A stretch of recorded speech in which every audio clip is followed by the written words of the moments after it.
નમસ્કાર દર્શક મિત્રો, રિયલ સમાચારમાં આપનું સ્વાગત છે। સમાચારોની શરૂઆત કરતા પહેલા એક નજર કરીએ આજના મુખ્ય સમાચાર પર।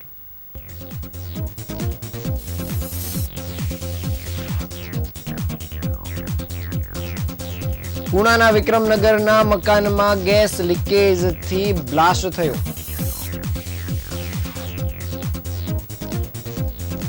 અમરોલી વિસ્તારમાં સ્કૂલ વાનમાં વિદ્યાર્થીની જોખમી સવારી, વાનનો દરવાજો ખોલી વિદ્યાર્થી અડધો બહાર લટક્યો।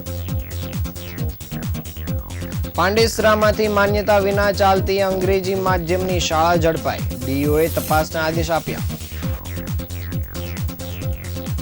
સુરતમાં ચાલતા ગેરકાયદેસર બનાવાયેલા 125 ઝીંગા ફાર્મ દૂર કરાયા।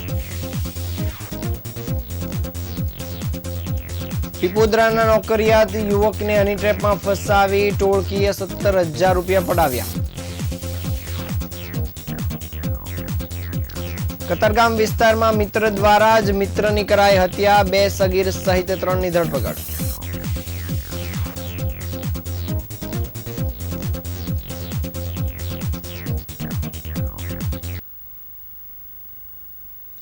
સમાચાર વિગતે જોઈએ। સુરતના પુણા વિસ્તારમાં આવેલ વિક્રમનગર સોસાયટીના એક મકાનમાં ત્રીજા માળે એક રૂમમાં ગેસ સિલિન્ડર લીકેજ થયા બાદ બ્લાસ્ટ થયો હતો, જેના પગલે રૂમની ઉપર અને સાઈડની દિવાલો તૂટી પડી હતી। ઘટના અંગેની જાણ થતાં જ ફાયરના જવાનો દોડી આવ્યા હતા અને ફાયરના જવાનો આગ બુઝાવવાની કામગીરી કરી રહ્યા હતા। તે દરમિયાન સિલિન્ડર બ્લાસ્ટ થયો હતો, જેના પગલે 2 ફાયરના જવાનો વાસુદેવ પટેલ અને નીરજ પટેલ અને ત્યાં રહેતા એક સ્થાનિકને ઈજા થઈ હતી।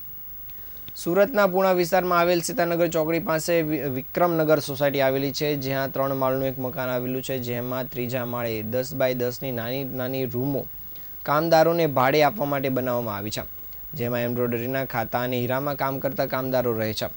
6 જેટલી રૂમોમાં કામદારો રહે છે અને ત્યાં જ રસોઈ બનાવી પોતાનું ગુજરાન ચલાવે છે। આજે સવારના સમયે કામ અર્થે જવા માટે રૂમમાં રહેલા કારીગર ઉઠ્યા હતા અને રસોઈ બનાવવાની કામગીરીની શરૂઆત કરે તે પહેલા જ ગેસ સિલિન્ડર લીકેજ થવાને કારણે આગ લાગી હતી। રૂમમાં રહેલા તમામ કામદારો બહાર નીકળી ગયા હતા અને ત્યારબાદ આ અંગે ફાયર વિભાગને ગેસ સિલિન્ડરમાં લીકેજથી આગ લાગ્યાની જાણ કરવામાં આવી હતી। ગેસ લીકેજ બાદ આગ લાગી હોવાની ફાયર કંટ્રોલમાં જાણ થતાં જ પૂણા, કાપોદ્રા અને ડુંભાલ ફાયર સ્ટેશનની 6 જેટલી ગાડીઓ ઘટનાસ્થળ પર દોડી આવી હતી। ત્રીજા માળે ફાયરના જવાનો પહોંચ્યા હતા। દરમિયાન ગેસ સિલિન્ડર સળગી રહ્યો હતો અને ત્યારબાદ અચાનક જ ગેસ સિલિન્ડરમાં બ્લાસ્ટ થયો હતો, જેના કારણે આગ લાગવાની કામગીરી કરવા પહોંચેલા ફાયરના 2 જવાનો ઈજાગ્રસ્ત થયા હતા। સિલિન્ડર બ્લાસ્ટ થવાના કારણે રૂમની ઉપર રહેલા સિમેન્ટના પતરાઓ પણ તૂટી ગયા હતા અને આસપાસની દિવાલો પણ તૂટી પડી હતી। આ બ્લાસ્ટ થવાના કારણે ત્યાં નજીકમાં રહેલા કામદારને પણ હાથ પર ઈજા પહોંચી હતી, જેથી તેને તાત્કાલિક હોસ્પિટલમાં સારવાર અર્થે ખસેડવામાં આવ્યો હતો। જ્યારે બીજી તરફ ફાયરના જવાનો પણ આ બ્લાસ્ટમાં ઈજાગ્રસ્ત થતા તો તેમને પણ હોસ્પિટલમાં ખસેડવામાં આવ્યા હતા, જે બાદ ફાયર વિભાગ દ્વારા આ તમામ બ્લાસ્ટની ઘટના પર પાણીનો મારો ચલાવી કાબુ મેળવવામાં આવ્યો હતો। જો કે આ બ્લાસ્ટમાં ઘરવખરીનો તમામ સામાન બળીને ખાખ થઈ ગયો હતો।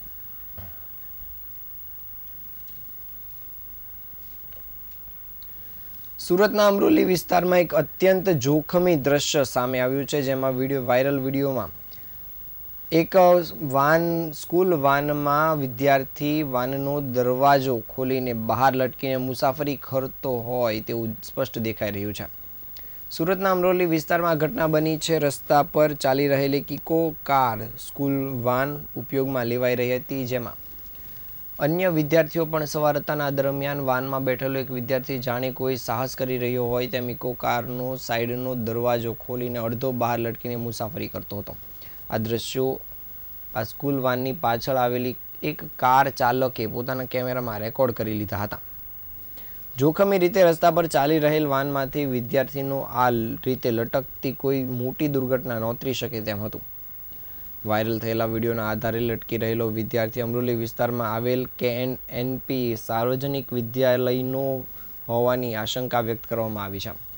આ સ્કૂલ વાનનું રજિસ્ટ્રેશન ભરૂચ પાસિંગનું હોવાનું પણ સામે આવ્યું છે અને સ્કૂલના વિદ્યાર્થીઓને આ રીતે જોખમી રીતે લઈ જવામાં આવતા વાન ચાલક અને સ્કૂલ મેનેજમેન્ટની બેદરકારી પર ગંભીર સવાલ ઉઠ્યા છે. વાયરલ વિડીયો થતાં બાળકોના જીવ જોખમમાં મૂકતી આ પ્રકારની બેદરકારીના કારણે લોકોમાં આક્રોશ જોવા મળી રહ્યો છે.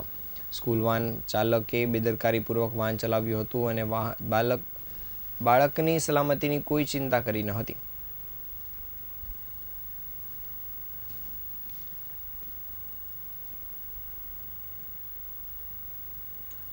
સુરતના પાંડેસરા વિસ્તારના દેવેન્દ્રનગરમાં આવેલ સંત શ્રી રઘુવરદાસ વિદ્યાલયમાં શિક્ષણના નામે ધંધો ચાલી રહ્યો હોવાનો ચોંકાવનારો ખુલાસો થયો છે.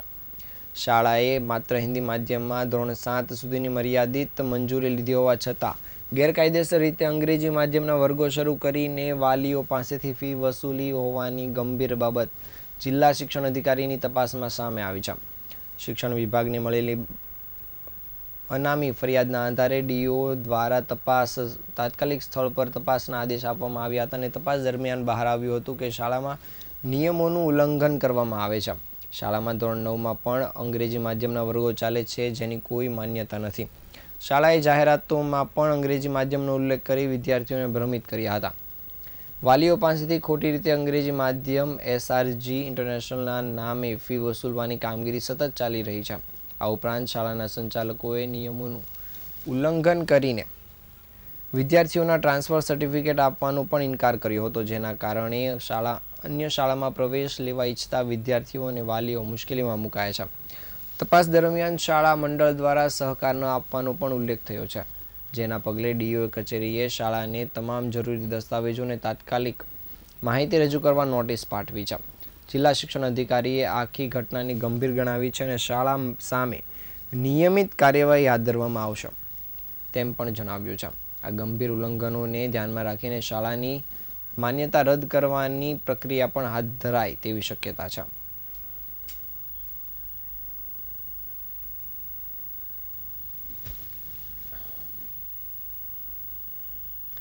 સુરતમાં ચોમાસા દરમિયાન વારંવાર સર્જાતા ખાડીપૂરની સમસ્યાના કાયમી નિવારણ માટે જિલ્લા વહીવટીતંત્ર દ્વારા કડક કાર્યવાહી હાથ ધરવામાં આવી છે. છેલ્લા 2 થી 2.5 મહિનાના સમયગાળા દરમિયાન સુરત સિંચાઈ વિભાગ અને મામલતદાર તંત્રએ સંયુક્ત ઓપરેશન હાથ ધરીને ખાડીની આસપાસના વિસ્તારમાંથી ગેરકાયદેસર ઝીંગા તળાવોના મોટા દબાણો હટાવાયા છે. આ કામગીરી અંતર્ગત 10.89 લાખથી વધુ ચોરસ મીટર સરકારી જમીન ખુલ્લી કરવામાં આવી છે. ચોમાસાની ઋતુમાં ખાડીમાં પાણીના સ્તર વધવાથી ખાડી કિનારના કેટલાક વિસ્તારોમાં પૂર જેવી સ્થિતિ સર્જાતી હોય છે, જેનાથી શહેરીજનોને ભારે મુશ્કેલીનો સામનો કરવો પડતો હતો. આ સમસ્યાનું કાયમી નિરાકરણ કરવા માટે રાજ્ય સરકારના માર્ગદર્શન હેઠળ એક ખાડી પૂર સમિતિ બનાવવામાં આવી છે. આ સમસ્યાના મૂળમાં ખાડી કિનારે થયેલા ગેરકાયદેસર દબાણો અને ખાસ કરીને ઝીંગા તળાવો હોવાનું તંત્રના ધ્યાનમાં આવતા કલેક્ટર સૌરભ પાદરી દ્વારા ગેરકાયદેસર ઝીંગા તળાવો તોડી પાડવાની સૂચના આપવામાં આવી હતી. કલેક્ટરના આદેશ બાદ સુરત સિંચાઈ વિભાગ અને મામલતદાર તંત્રએ ગેરકાયદેસર ઝીંગા તળાવો દૂર કરવાની કામગીરી હાથ ધરી હતી. છેલ્લા 2.5 મહિનાના સમયગાળા દરમિયાન મજુરા તાલુકાના 3 ગામોમાં આ મોટી કાર્યવાહી હાથ ધરવામાં આવી હતી અને કુલ 125 જેટલા ઝીંગા તળાવો ખાડી કિનારેથી દૂર કરીને જમીનને ખુલ્લી કરવામાં આવી છે.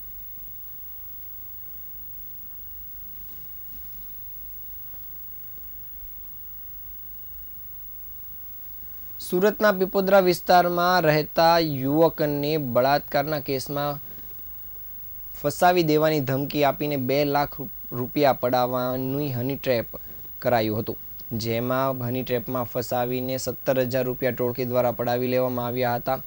જે બનાવની ફરિયાદ સરથાણા પોલીસને મળતા પોલીસે એક મહિલા સહિત 2ની ધરપકડ કરી છે.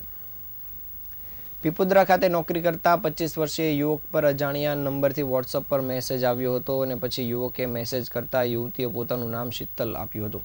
યુવક જોડે યુવતીએ મિત્રતા કરી વોટ્સઅપ પર વાતચીત કરતા હતા અને યુવતી અલકાપુરી ખાતે તેના ઘરે યુવકને બોલાવ્યો હતો.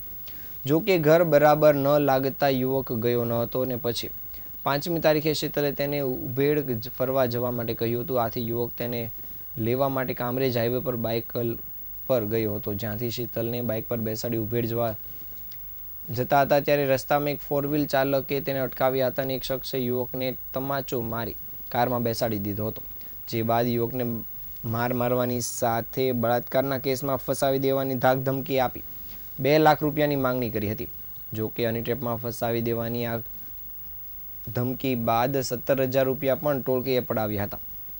આ બાબતે 25 વર્ષીય એકાઉન્ટિંગનું કામકાજ કરતા યુવકે સરથાણા પોલીસમાં ફરિયાદ આપી હતી, જેના આધારે પોલીસે શીતલ નામની યુવતી, માર્મિક, ભૂપત, ભુવા સહિત 3ની સામે ગુનો નોંધ્યો હતો, જે પૈકી આ ટોળકીના 2 શખ્સોની ધરપકડ કરી છે. પોલીસે મહિલા સહિત બંનેની ધરપકડ કરી હાલ આગળની કામગીરી શરૂ કરી છે.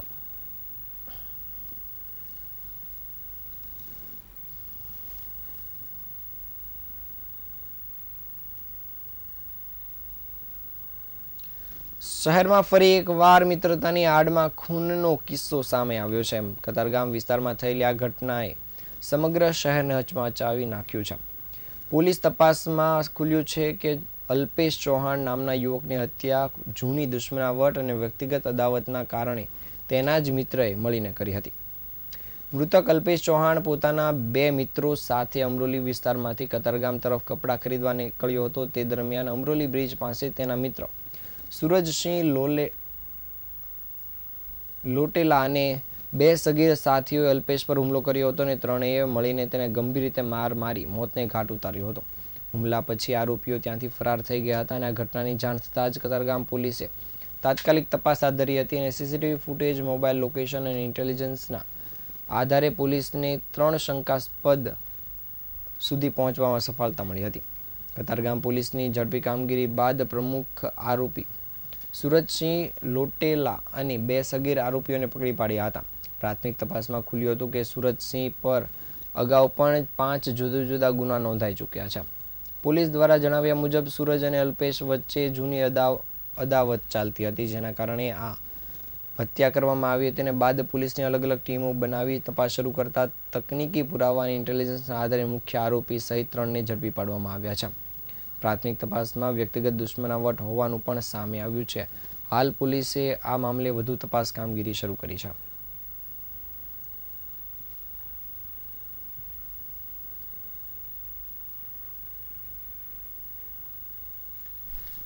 વિકાસ સપ્તાહ 2025ની ઉજવણી નિમિત્તે શ્રમ, કૌશલ્ય વિકાસ અને રોજગાર વિભાગ દ્વારા આજરોજ યુવા રોજગાર અને કૌશલ્ય સશક્તિકરણ સમારોહ યોજાયો હતો. જિલ્લા કક્ષાએ નવસારી જિલ્લા રોજગાર વિનિમય કચેરી અને ITI બિલીમોરાના સંયુક્ત ઉપક્રમે રોજગાર અને કૌશલ્ય સશક્તિકરણ કાર્યક્રમ નવસારી શહેરમાં યોજાયો હતો. નવસારી જિલ્લા પંચાયતના પ્રમુખ પરેશભાઈ દેસાઈના હસ્તે યુવાનોને એનાયત પત્ર પણ વિતરણ કરવામાં આવ્યું હતું. નવસારી શહેરમાં જિલ્લા કક્ષાનો રોજગાર અને કૌશલ્ય સશક્તિકરણ કાર્યક્રમ જિલ્લા પંચાયત પરેશભાઈ દેસાઈના અધ્યક્ષ સ્થાને યોજાયો હતો. આ કાર્યક્રમમાં ચાલુ વર્ષ દરમિયાન યોજાયેલ રોજગાર ભરતી મેળા મારફત પસંદગી પામેલા ઉમેદવારોને જિલ્લા પંચાયત અધ્યક્ષ પરેશભાઈ દેસાઈ સાથે ધારાસભ્ય અને પદાધિકારીઓ તેમજ અધિકારીઓના હસ્તે એનાયત પત્ર વિતરણ કરવામાં આવ્યું હતું. નવસારી જિલ્લામાં કુલ 300થી વધુ યુવક યુવતીઓને રોજગારી પૂરી પાડવામાં આવી છે. ITI તાલીમાર્થીઓને પ્રોવિઝનલ ઓફર લેટર એનાયત કરવામાં આવ્યા છે તેમજ ઉદ્યોગ સાથે ITIના અપગ્રેડેશન માટે MOU પણ કરવામાં આવ્યા છે. આ ઉપરાંત જિલ્લામાં રોજગાર વાંચુ ઉમેદવારોને ખાનગી એકમોમાં જોડાવા રોજગાર ભરતી મેળાનું પણ આયોજન કરાયું હતું. આ પ્રસંગે નવસારી પ્રાંત અધિકારી જમન ઠાકોર, નવસારી ધારાસભ્ય તેમજ ગણદેવીના ધારાસભ્ય ઉપરાંત ભાજપ જિલ્લા પ્રમુખ સહિતના પદાધિકારીઓ અને અધિકારીઓ ઉપસ્થિત રહ્યા હતા.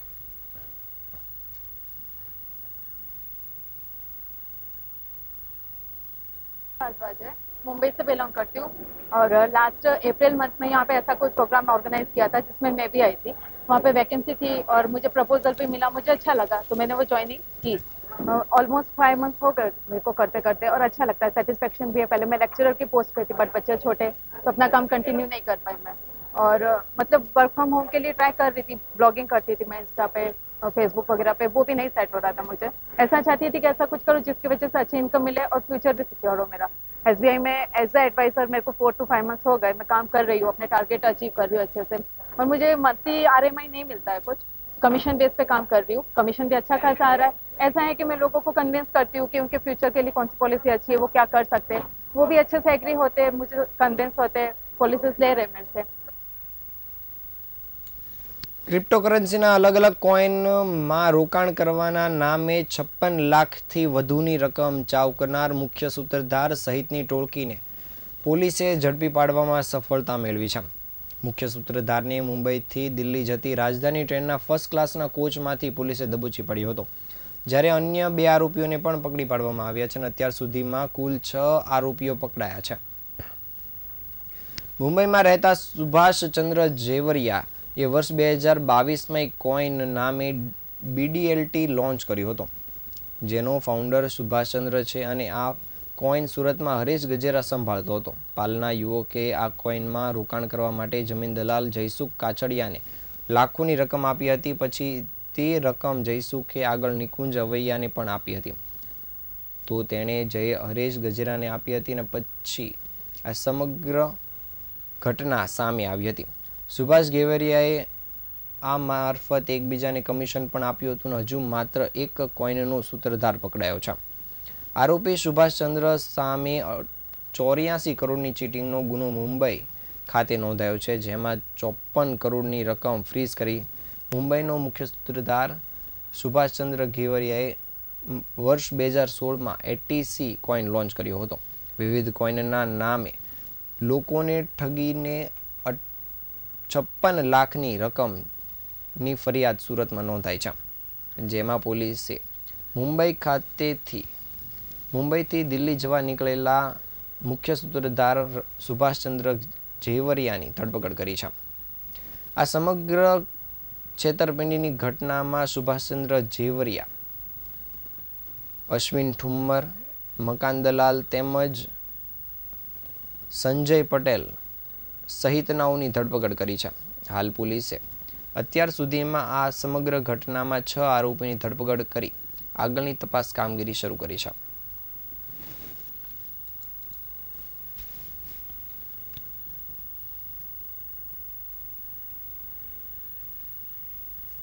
આ તાજના સમાચાર. નવા સમાચાર સાથે ફરી મળીશું. ત્યાં સુધી રજા આપશો. નમસ્કાર.